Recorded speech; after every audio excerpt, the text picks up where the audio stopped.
अब श्रीमद् भगवत गीता का वो प्रसिद्ध श्लोक जिसका हम सभी प्रायः उदाहरण देते हैं, उपमा देते हैं, सर्वाधिक चर्चित जो श्लोक है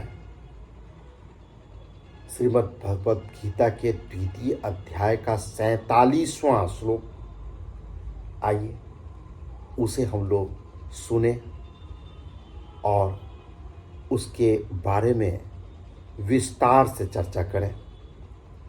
आइए, प्रस्तुत है। कर्मण्येवाधिकारस्ते मा फलेषु कदाचन मा कर्मफल हेतुर्भुर्मा तौसंगोऽस्त्वकर्मणि।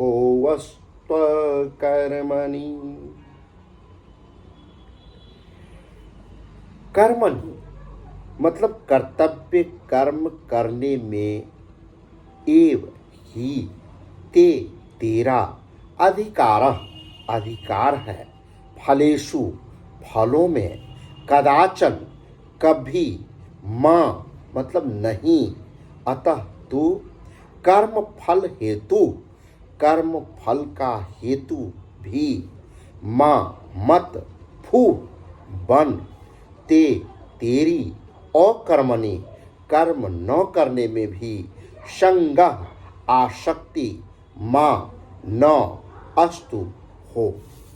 अर्थात कर्तव्य कर्म करने में ही तेरा अधिकार है, फलों में कभी नहीं। अतः तू कर्म फल का हेतु भी मत बन। हेतु मतलब कारण। तेरी कर्म न करने में भी आसक्ति नहीं होनी चाहिए। टीकाकार व्याख्या करते हुए लिखते हैं, कर्मण्येवाधिकारस्ते, प्राप्त कर्तव्य कर्म का पालन करने में ही तेरा अधिकार है। इसमें तू स्वतंत्र है, कारण कि मनुष्य कर्म योनि है। मनुष्य के सिवाय दूसरी कोई भी योनि नया कर्म करने के लिए नहीं है। पशु पक्षी आदि, जंगम और वृक्ष लता आदि स्थावर प्राणी नया कर्म नहीं कर सकते। देवता आदि में नया कर्म करने की सामर्थ्य तो है, पर वे केवल पहले किए गए यज्ञ, दान आदि शुभ कर्मों के फल भोगने के लिए ही हैं। वे भगवान के विधान के अनुसार मनुष्यों के लिए कर्म करने की सामग्री दे सकते हैं, पर केवल सुख भोग में ही लिप्त रहने के कारण स्वयं नया कर्म नहीं कर सकते।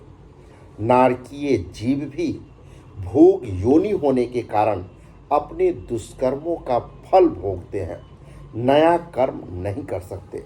नया कर्म करने में तो केवल मनुष्य का ही अधिकार है। भगवान ने सेवा रूप नया कर्म करके केवल अपना उद्धार करने के लिए ही यह अंतिम मनुष्य जन्म दिया है। अगर यह कर्मों को अपने लिए करेगा तो बंधन में पड़ जाएगा, और अगर कर्मों को न करके आलस्य प्रमाद में पड़ा रहेगा तो बार बार जन्मता मरता रहेगा। अतः भगवान कहते हैं कि तेरा केवल सेवा रूप कर्तव्य कर्म करने में ही अधिकार है। कर्मणि, कर्मणि पद में एक वचन देने का तात्पर्य यह है कि मनुष्य के सामने देश, काल, घटना, परिस्थिति आदि को लेकर शास्त्र विहित कर्म तो अलग अलग होंगे, पर एक समय में एक मनुष्य किसी एक कर्म को ही तत्परता पूर्वक कर सकता है। जैसे क्षत्रिय होने के कारण अर्जुन के लिए युद्ध करना, दान देना आदि कर्तव्य कर्मों का विधान है, पर वर्तमान में युद्ध के समय वह एक युद्ध रूप कर्तव्य कर्म ही कर सकता है। दान आदि कर्तव्य कर्म नहीं कर सकता। मार्मिक बात है कि मनुष्य शरीर में दो बातें हैं, पुराने कर्मों का फल भोग और नया पुरुषार्थ। दूसरी योनियों में केवल पुराने कर्मों का फल भोग है, अर्थात कीट पतंग, पशु पक्षी, देवता, ब्रह्म लोक तक की योनियां भोग योनियां हैं। इसलिए उनके लिए ऐसा करो और ऐसा मत करो, यह विधान नहीं है। पशु पक्षी, कीट पतंग आदि जो कुछ भी कर्म करते हैं, उनका वह कर्म भी फल भोग में है, कारण कि उनके द्वारा किया जाने वाला कर्म उनके प्रारब्ध के अनुसार पहले से ही रचा हुआ है। उनके जीवन में अनुकूल प्रतिकूल परिस्थिति का जो कुछ भोग होता है, वह भोग भी फल भोग में ही है। परंतु मनुष्य शरीर तो केवल नए पुरुषार्थ के लिए ही मिला है, जिससे यह अपना उद्धार कर ले। इस मनुष्य में दो विभाग हैं। एक तो इसके सामने पुराने कर्मों के फल रूप में अनुकूल प्रतिकूल परिस्थिति आती है, और दूसरा यह नया पुरुषार्थ नए कर्म करता है। नए कर्मों के अनुसार ही इसके भविष्य का निर्माण होता है।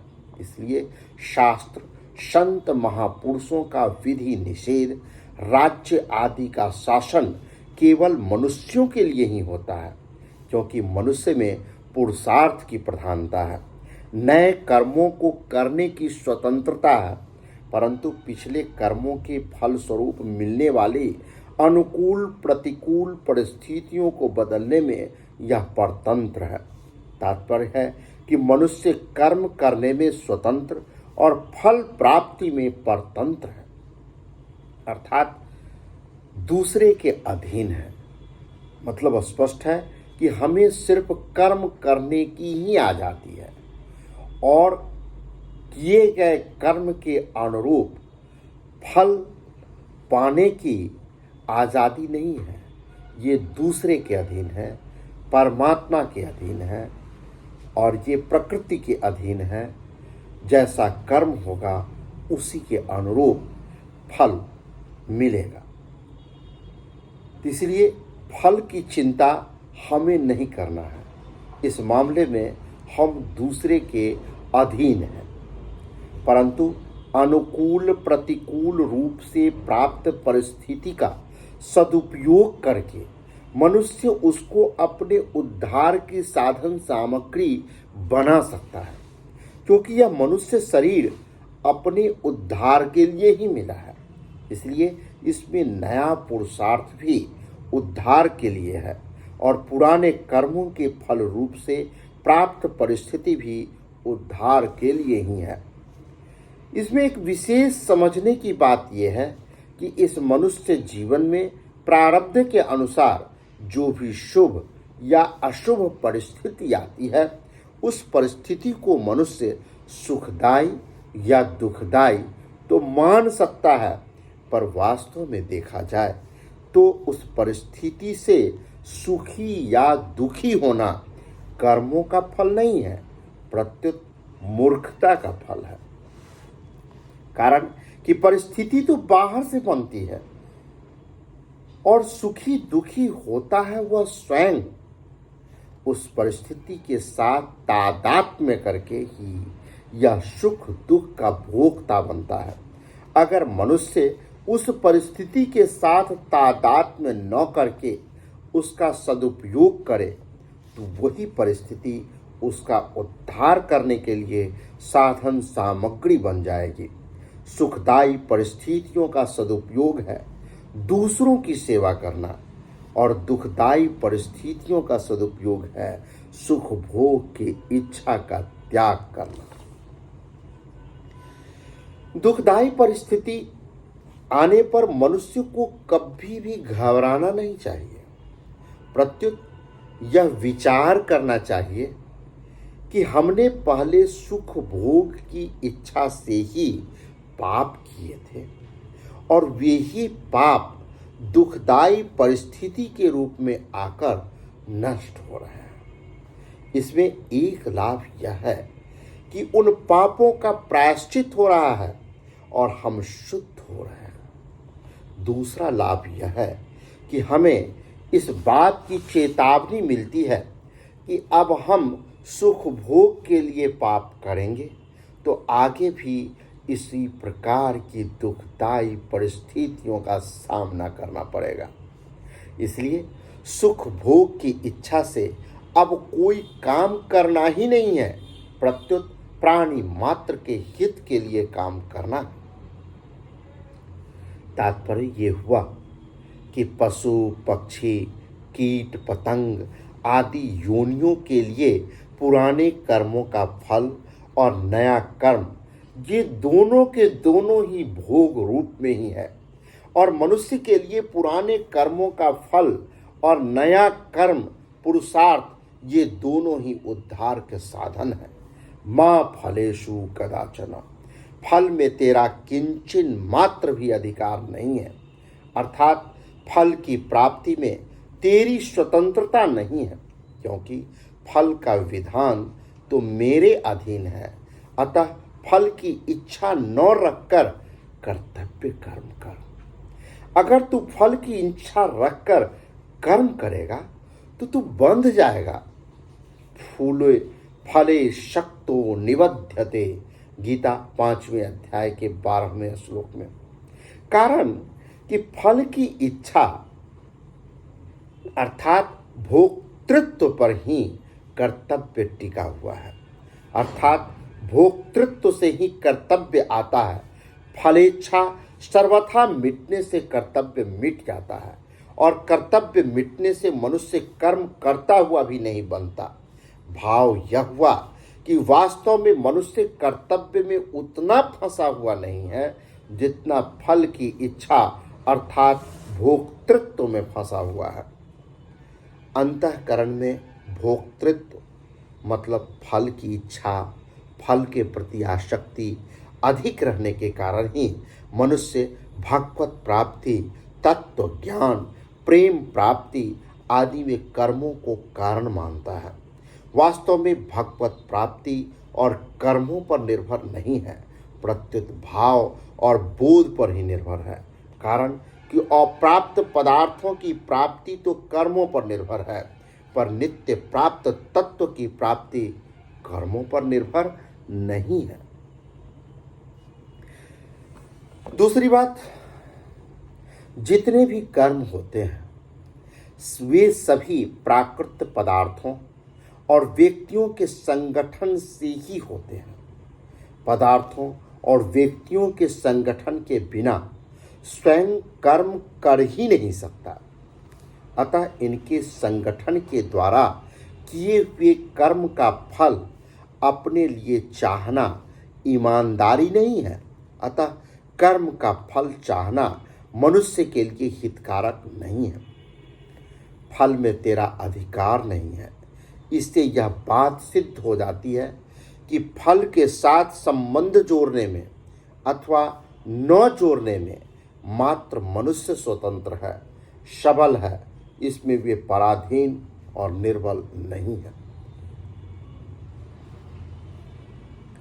फलेषु पद में बहुवचन देने का तात्पर्य यह है कि मनुष्य कर्म तो एक करता है पर उस कर्म के फल अनेक चाहता है। जैसे मैं अमुक कर्म कर रहा हूं तो इससे मेरे को पुण्य हो जाए, संसार में हमारी कीर्ति पताका फहराए, लोग मुझे अच्छा समझे, मेरा आदर सत्कार करें, मुझे इतना धन प्राप्त हो जाए, आदि आदि तरह तरह की बातें। निष्काम होने के उपाय कौन कौन से हैं? टीकाकार लिखते हैं कि नंबर 1, कामना पैदा होने से ही अभाव पैदा होता है और कामना की पूर्ति होने से परतंत्रता और पूर्ति न होने से दुख आता है तथा कामना पूर्ति का सुख लेने से नई नई कामना की उत्पत्ति होती है। और सकाम भाव पूर्वक नए नए कर्म करने की रुचि बढ़ती चली जाती है। ऐसा ठीक ठीक समझ लेने से निष्कामता स्वतः आ जाती है।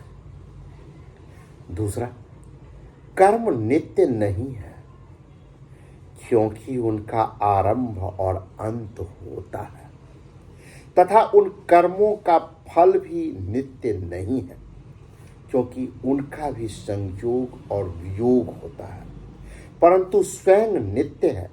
अनित्य कर्म और कर्म फल से नित्य स्वरूप को कोई लाभ नहीं होता।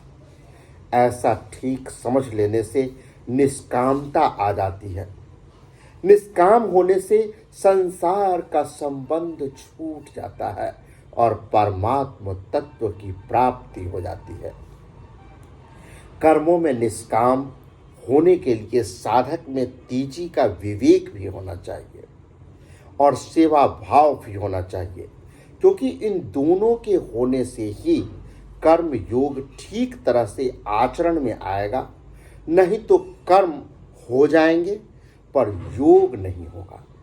तात्पर्य यह है कि अपने सुख आराम का त्याग करने में तो विवेक की प्रधानता होनी चाहिए और दूसरों को सुख आराम पहुंचाने में सेवा भाव की प्रधानता होनी चाहिए। माँ कर्म फल हेतुर्भुः, तो कर्म फल का हेतु भी मत बन। तात्पर्य यह है कि शरीर, इंद्रियां, मन, बुद्धि आदि कर्म सामग्री के साथ अपनी किंचन मात्र भी ममता नहीं रखनी चाहिए, क्योंकि इनमें ममता होने से मनुष्य कर्म फल का हेतु बन जाता है।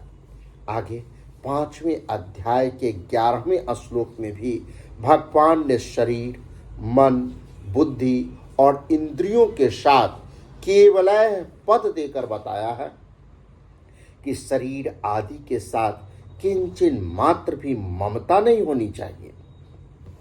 शुभ क्रियाओं में फल की इच्छा न होने पर भी मेरे द्वारा किसी का उपकार हो गया, किसी का हित हो गया, किसी को सुख पहुंचा, ऐसा भाव हो जाता है तो यह कर्म फल का हेतु बनता है।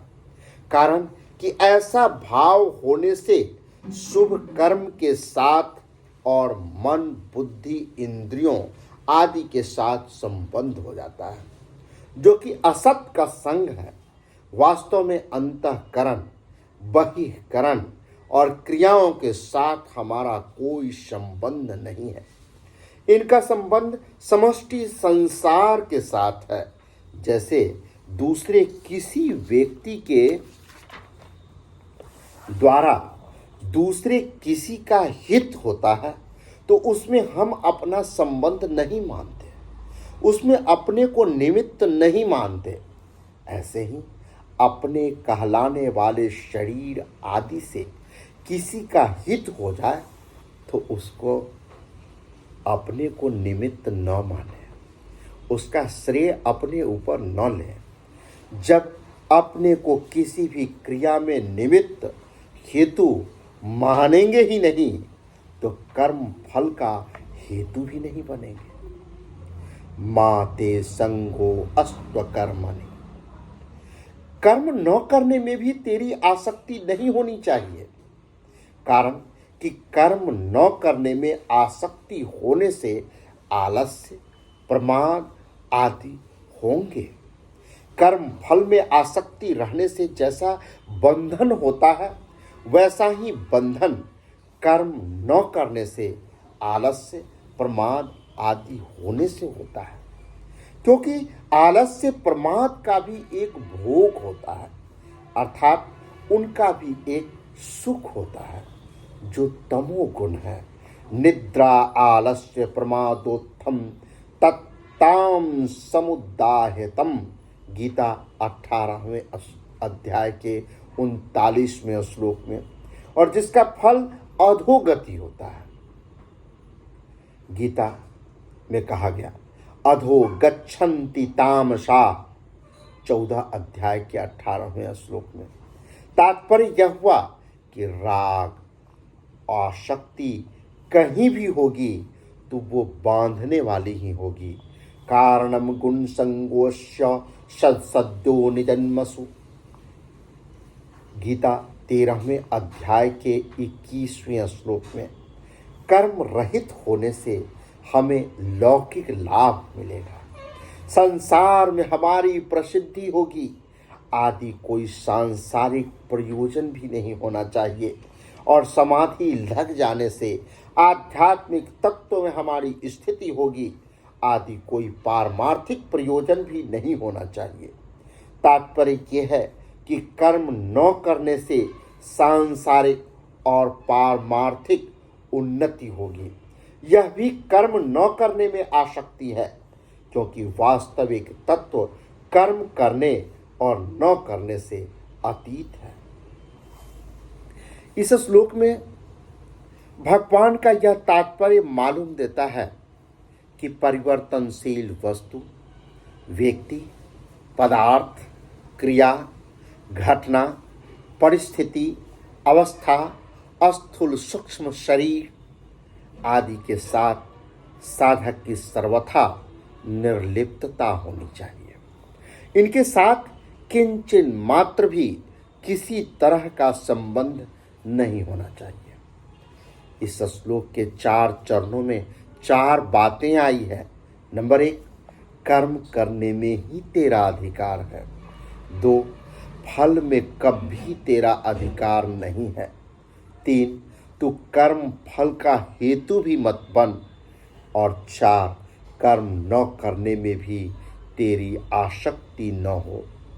इनमें से पहले और चौथे चरण की बात एक है तथा दूसरे और तीसरे इनमें से पहले और चौथे चरण की बात एक है तथा दूसरे और तीसरे चरण की बात एक है। पहले चरण में कर्म करने में अधिकार बताया गया है और चौथे चरण में कर्म न करने में आसक्ति होने का निषेध किया गया है, अर्थात मना किया गया है। दूसरे चरण में फल की इच्छा का निषेध है और तीसरे चरण में फल का हेतु बनने का निषेध है।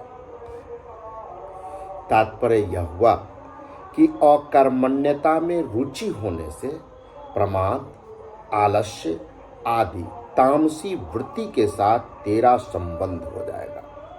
कर्म एवं कर्म फल के साथ संबंध जोड़ने से तेरा राजसी वृत्ति के साथ संबंध हो जाएगा।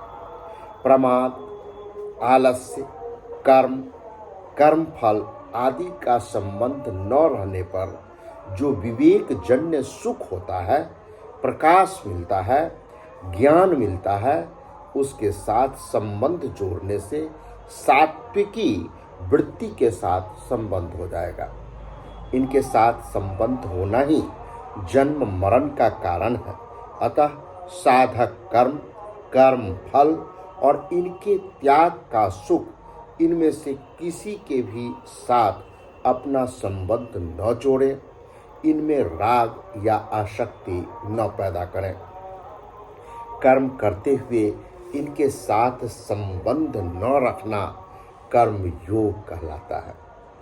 परिशिष्ट भाव ये है कि एक कर्म विभाग है और दूसरा फल विभाग। मनुष्य का कर्म विभाग में ही अधिकार है, अर्थात उसे कर्म करने का ही अधिकार है, फल विभाग में नहीं। कारण कि नया पुरुषार्थ होने से कर्म विभाग करना मनुष्य के अधीन है और पूर्वकृत कर्मों का भोग होने से फल विभाग होना प्रारब्ध के अधीन है। कर्म योग की दृष्टि से देखें तो मनुष्य को जो साधक सामग्री, वस्तु, योग्यता और सामर्थ्य मिली है वह प्रारब्ध है, और उसका सदुपयोग करना अर्थात उसको अपना और अपने लिए न मानकर प्रत्युत दूसरों का और दूसरों के लिए मानकर उनकी सेवा में लगाना पुरुषार्थ है। कर्म योग में मुख्य बात है अपने कर्तव्य के द्वारा दूसरे के अधिकार की रक्षा करना और कर्म फल का अर्थात अपने अधिकार का त्याग करना। दूसरे के अधिकार की रक्षा करने से पुराना राग मिट जाता है और अपने अधिकार का त्याग करने से नया राग पैदा नहीं होता। इस प्रकार पुराना राग मिटना और नया राग पैदा न होना वीत राग बन जाता है। वीत राग होने पर उसको तत्व ज्ञान होता है, कारण कि तत्व ज्ञान की प्राप्ति में नाशवान असत वस्तुओं का राग ही बाधक है। रागो लिंगम बोधस्य चित्त व्यायाम भूमिषु कुतः साद्वलता तस्य यस्याग्नि कोटरो तरो। तात्पर्य है कि वस्तु, व्यक्ति और क्रिया में मन का जो खिंचाव है, मन का जो राग है, यह अज्ञान का खास चिन्ह है। जैसे किसी वृक्ष के कोटरे में आग लगी हो तो वह वृक्ष हरा भरा नहीं रह सकता, सूख जाता है। ऐसे ही जिसके भीतर राग रूपी आग लगी हो उसको शांति नहीं मिल सकती। पूर्व के श्लोकों में कर्म करने की आज्ञा देने के बाद अब भगवान कर्म करते हुए सम रहने का प्रकार बताते हैं। इसे आगे के श्लोकों में जानेंगे। तब तक जय हिंद, जय भारत।